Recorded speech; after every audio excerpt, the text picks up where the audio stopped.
It's my high honor to introduce Dr. Mark Zuckerberg.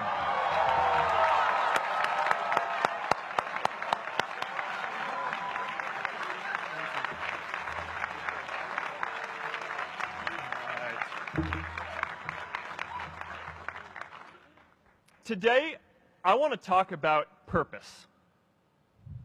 But I'm not here to give you the standard commencement about finding your purpose. We're millennials. We try to do that instinctively. Instead, I'm here to tell you that finding your purpose isn't enough. The challenge for our generation is to create a world where everyone has a sense of purpose.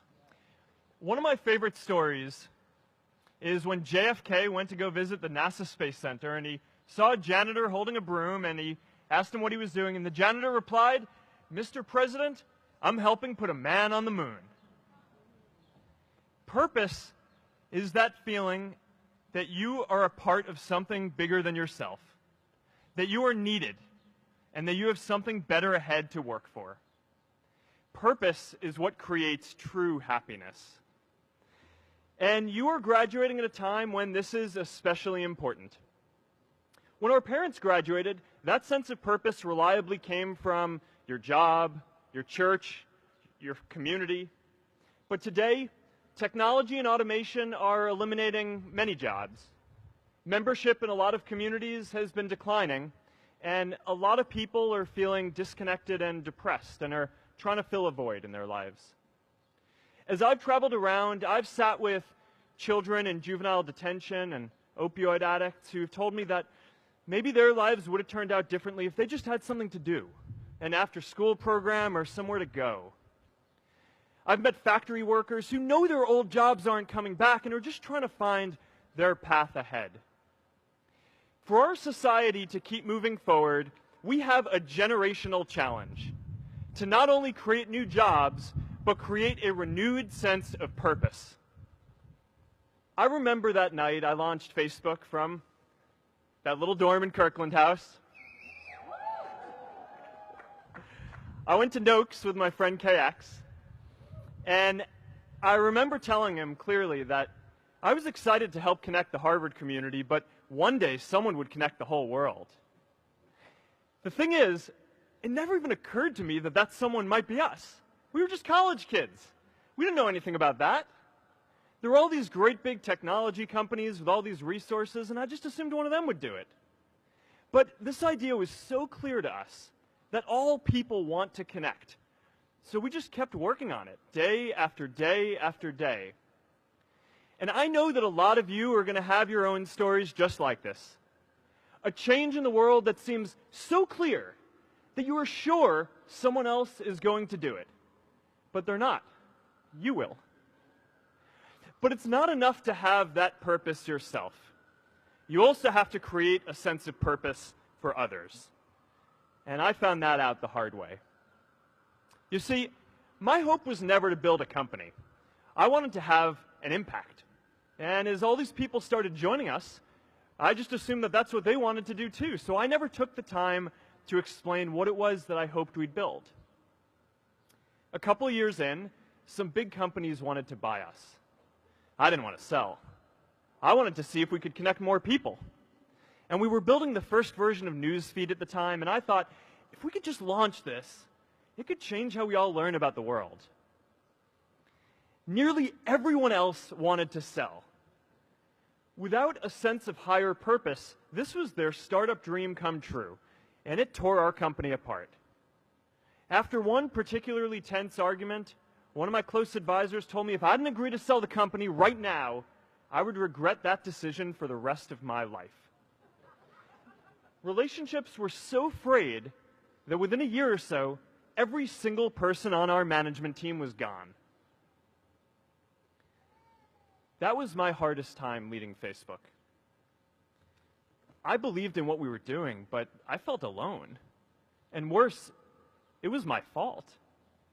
I wondered if I was just wrong, an imposter, a 22-year-old kid who had no idea how things actually worked. Now, years later, I understand that that is how things work when there's no sense of higher purpose. So it's up to all of us to create it so we can all keep moving forward together. And today, I want to talk about 3 ways that we can create a world where everyone has a sense of purpose. By taking on big, meaningful projects together. By redefining equality so everyone has the freedom to pursue their purpose. And by building community all across the world.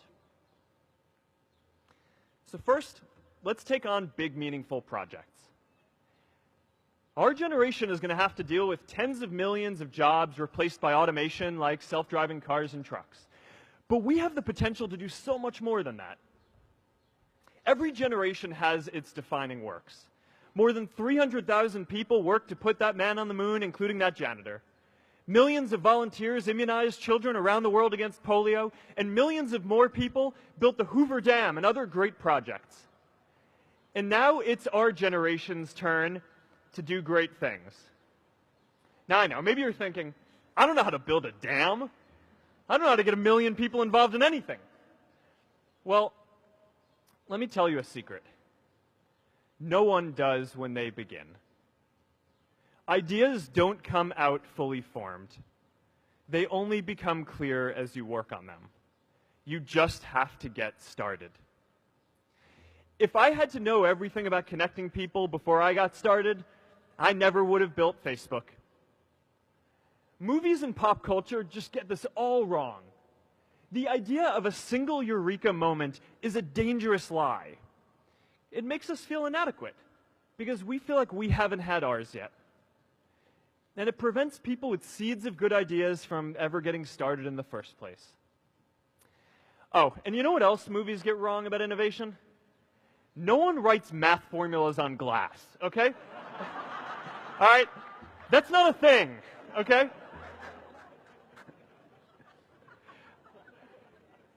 It's really good to be idealistic, but be prepared to be misunderstood. Anyone working on a big vision is going to get called crazy, even if you end up right. Anyone taking on a complex problem is going to get blamed for not fully understanding it, even though it's impossible to know everything up front. Anyone taking initiative will always get criticized for moving too fast because there's always someone who wants to slow you down. In our society, we often don't take on big things because we're so afraid of making mistakes that we ignore all the things wrong today if we do nothing. The reality is, anything we do today is going to have some issues in the future. But that can't stop us from getting started. So what are we waiting for? It is time for our generation-defining great works. How about stopping climate change before we destroy the planet and getting millions of people involved, manufacturing and installing solar panels? How about curing all diseases and getting people involved by asking volunteers to share their health data, track their health data, and share their genomes? You know, today, our society spends more than 50 times as much treating people who are sick as we invest in finding cures so people don't get sick in the first place. It makes no sense. We can fix this. How about modernizing democracy so everyone can vote online? And how about personalizing education so everyone can learn? These achievements are all within our reach. Let's do them all in a way that gives everyone in our society a role. Let's do big things, not just to create progress, but to create purpose.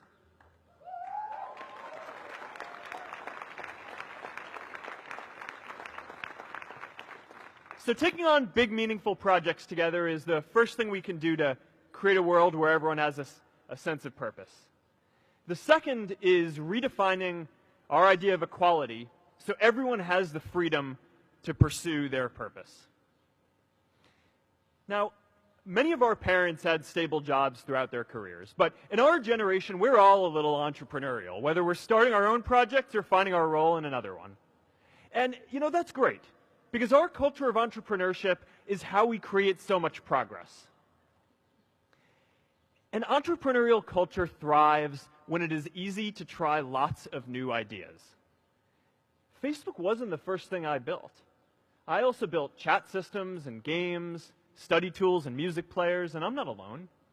J.K. Rowling got rejected 12 times before she finally wrote and published Harry Potter. Even Beyoncé had to make hundreds of songs to get Halo. The greatest successes come from having the freedom to fail. Now, today, we have a level of wealth inequality that hurts everyone. When you don't have the freedom to take your idea and turn it into a historic enterprise, we all lose.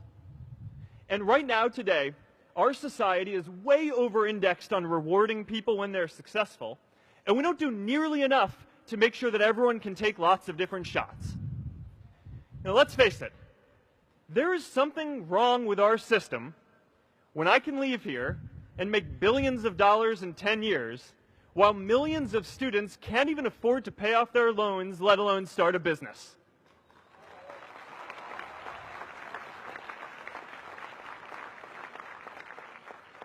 Look, I know a lot of entrepreneurs, and I don't know a single person who gave up on starting a business because they were worried they might not make enough money.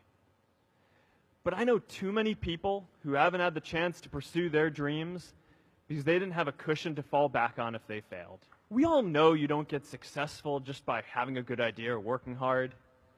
You get successful by being lucky too. If I had to support my family growing up instead of having the time to learn how to code, if I didn't know that I was going to be fine if Facebook didn't work out, then I wouldn't be standing up here today. And if we're honest, we all know how much luck we've had to get to this point in our lives.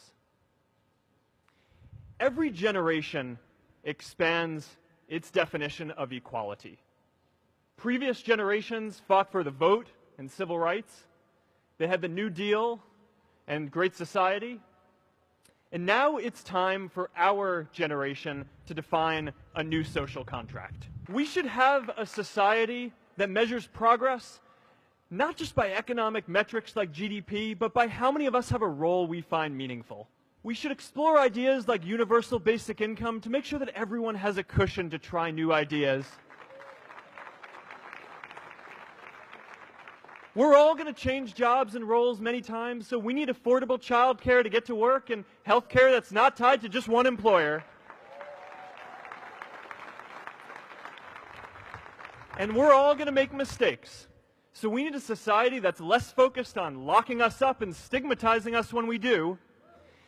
And as our technology keeps on evolving, we need a society that is more focused on providing continuous education through our lives.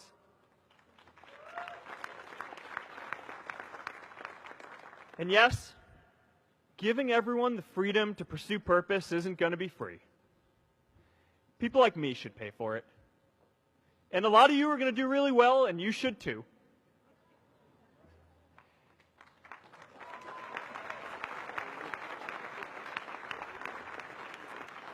That is why Priscilla and I started the Chan Zuckerberg Initiative and committed our wealth to promoting equal opportunity.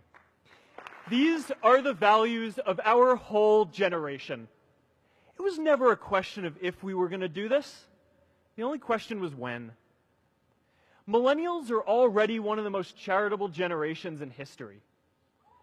In just 1 year, more than 3 in 4 US millennials donated to charity, and more than 7 in 10 raised money for another one. But it's not just about giving money. You can also give time. And I promise you, if you just take an hour or two a week, that's all it takes to give someone a hand and help them reach their potential. Now, maybe you're thinking, that's a lot of time. I'm not sure if I have that much time. I used to think that. You know, when Priscilla graduated from Harvard, she became a teacher. And before she'd do education work with me, she told me that I needed to get my own experience teaching a class. At first, I complained. I said, you know, I'm kind of busy. I'm running this company. But she insisted. So I taught, an after-school program at the local Boys and Girls Club on entrepreneurship. I taught those kids lessons on product development and marketing, and they taught me what it was like growing up feeling targeted for your race, and what it's like having a family member in prison. I shared stories of my time in school, and they shared their hope that one day they would get to go to college too. For 5 years, I've had dinner with those students every month. One of them even threw Priscilla and me our first baby shower. And next year, they're going to college. Every one of them, first generation in their families. We can all make time to give someone a hand. Let's give everyone the freedom to pursue purpose, not just because it's the right thing to do, but because when more people can turn their dreams into something great, we are all better for it.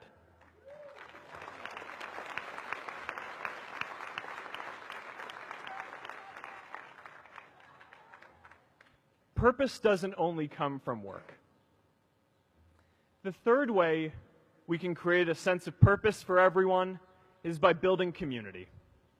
And in our generation, when we say purpose for everyone, we mean everyone in the world. Now, quick show of hands. How many of you here are from another country? All right, now keep your hands up.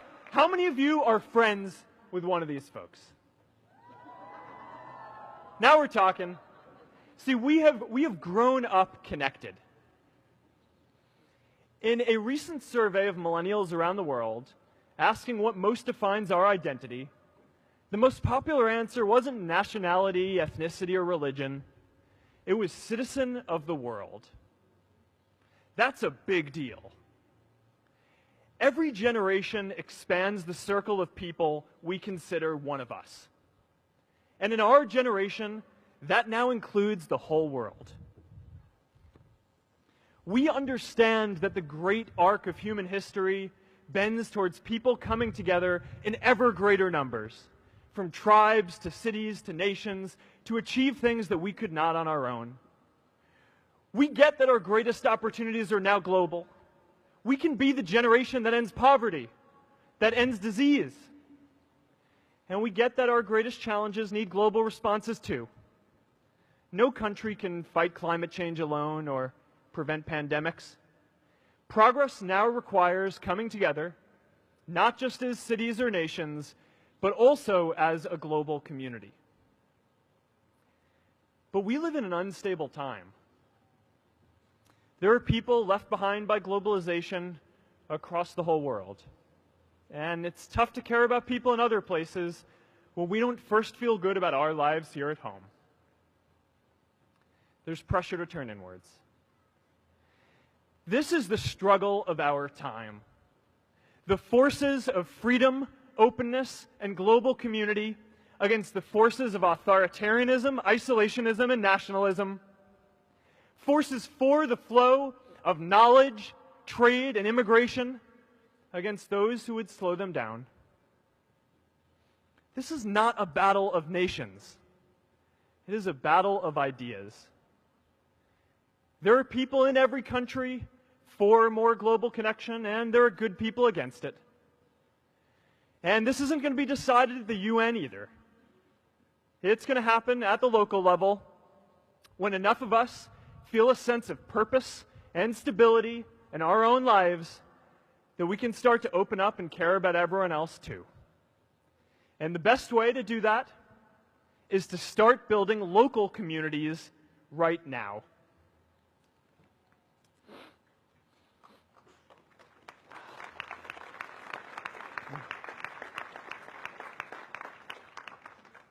We all get a lot of meaning from our communities. Who here's from Elliott House? How about Lowell? I know you guys found community because you literally live right on top of each other. And Mather? I'll just leave that there. Whether our communities are houses or sports teams, churches or a cappella groups, they give us that sense that we are a part of something bigger, that we are not alone. They give us the strength to expand our horizons. And that's why it's so striking that over the past few decades, membership in all kinds of communities has declined by as much as 1/4. That's a lot of people who now need to find a sense of purpose somewhere else. But I know that we can rebuild these communities and start new ones because many of you already are. I met Agnes Segoye, who's graduating today. Agnes, where are you?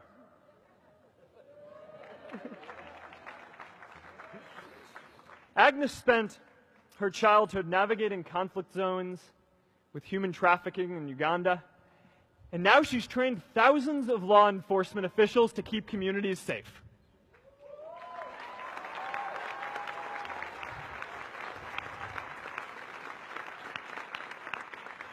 I met Kayla Oakley and Neha Jain.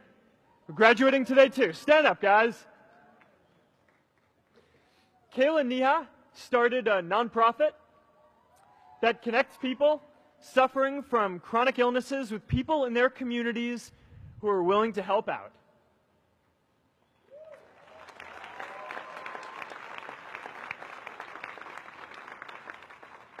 And I met David Razu Aznar, who's graduating from the Kennedy School today. David, stand up. David is a former city councilor who fought to make Mexico City the first Latin American city to pass marriage equality, even before San Francisco.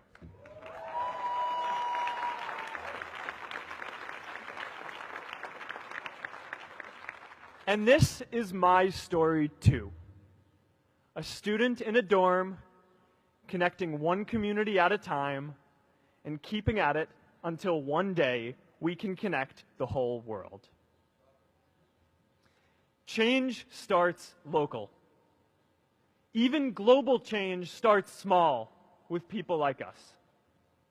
In our generation, the struggle of whether we connect more, whether we achieve our greatest opportunities, comes down to this: your ability to build communities and create a world where every single person has a sense of purpose.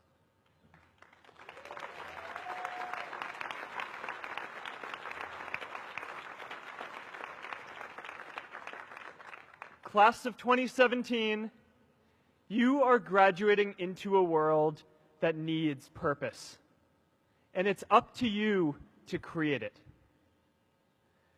Now, maybe you're asking yourself, can I really do this? Well, remember when I told you about that class I taught at the Boys and Girls Club? One day after class, I was talking to my students about going to college, and one of my top students raised his hand and said that he wasn't sure he could go to college because he's undocumented. He wasn't sure if they'd take him. Last year, I took him out to breakfast for his birthday, and I wanted to get him a gift, so I asked him what he wanted, and he just started talking about struggles that he saw other students in his class facing, and finally he said, "You know, I'd really just like a book on social justice." I was blown away. Here is a young guy who has every reason to be cynical.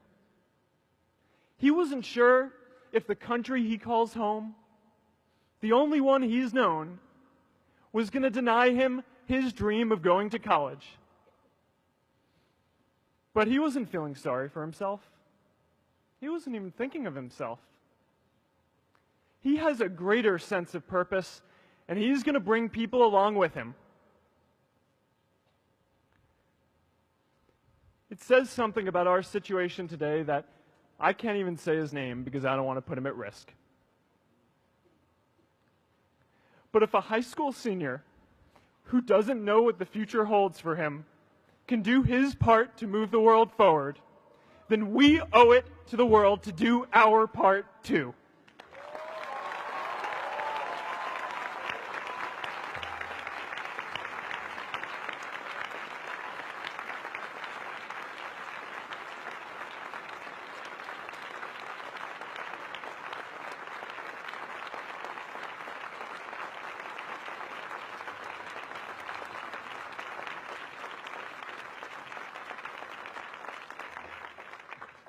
So before you walk out those gates one last time, and as we sit here in front of Memorial Church, I'm reminded of a prayer, Mishaberach, that I say whenever I face a big challenge, that I sing to my daughter, thinking of her future when I tuck her in at night.